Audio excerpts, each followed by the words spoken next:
Assalamualaikum warahmatullahi wabarakatuh.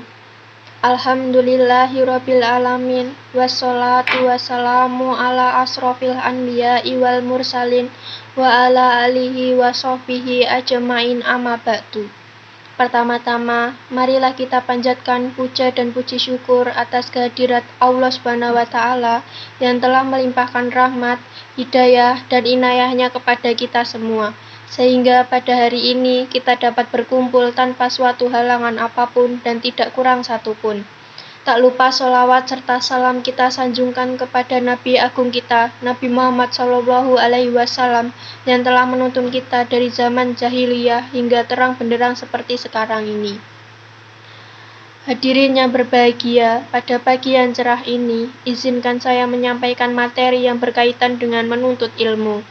Ilmu pengetahuan memberi kita pemahaman mengenai pentingnya menuntut ilmu, sebagaimana telah diberikan contoh Allah Subhanahu wa Ta'ala melalui firman pertama yang turun, bahwasanya Allah Subhanahu wa Ta'ala mengajari Nabi Muhammad SAW untuk membaca. Selain itu, dalam surat Al-Mujadalah ayat 11 menjelaskan mengenai kedudukan orang yang menuntut ilmu. Allah akan meninggikan derajat orang yang berilmu. Sesungguhnya, kesuksesan dan kebahagiaan tidak akan diraih tanpa ilmu. Seorang yang ingin sukses dan bahagia di dunia saja membutuhkan ilmu untuk meraihnya. Apalagi jika kita ingin sukses dan bahagia di akhirat, tentu juga ada ilmunya.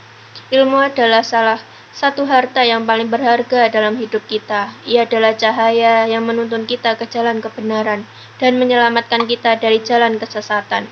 Ilmu adalah kunci kebahagiaan dan kesuksesan dalam dunia dan akhirat. Dalam pandangan Islam, mencari ilmu adalah tugas utama setiap muslim. Kewajiban menuntut ilmu bagi seorang muslim tidaklah dibatasi oleh umur.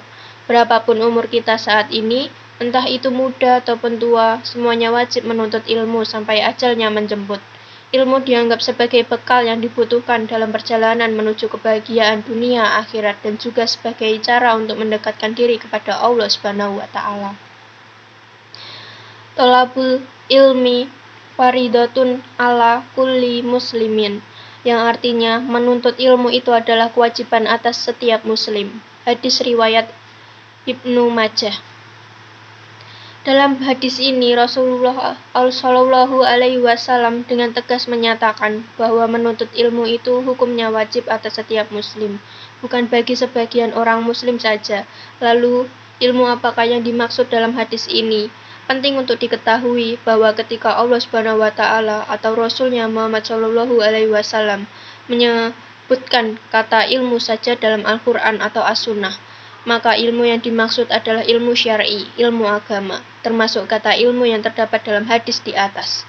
Ilmu Islam hukumnya wajib untuk dipelajari. Kenapa? Sholat itu ada rukun dan syaratnya. Ibadah haji dan ibadah lainnya ada syarat dan rukunnya.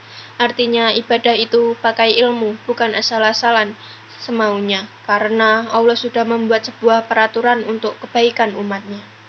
Jika orang tidak berilmu, bisa saja ia salah kaprah dalam memandang agama. Misal, ia puasa karena ingin dipuji, bukan karena Allah. Ia haji karena ingin eksis, bukan karena Allah. Hati orang yang tidak berilmu mudah digoyahkan, oleh sebab itu butuh ilmu untuk meluruskannya. Lalu dari mana sumber ilmu itu? Kalau ditanya mengenai sumber ilmu, ada banyak sekali sumber ilmunya. Sama dengan pertanyaan di mana kita bisa mendapatkan air?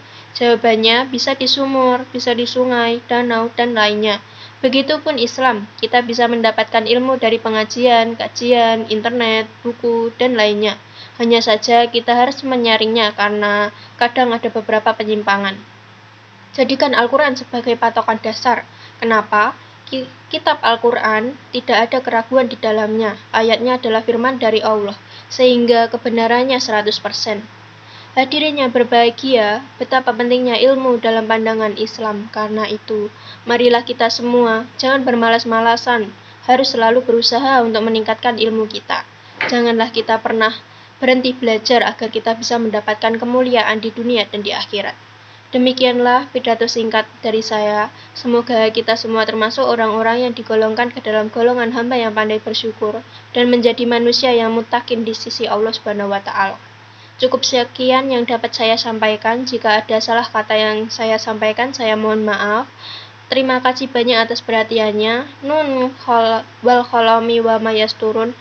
Wabillahi taufik walidayah. Wassalamualaikum warahmatullahi wabarakatuh.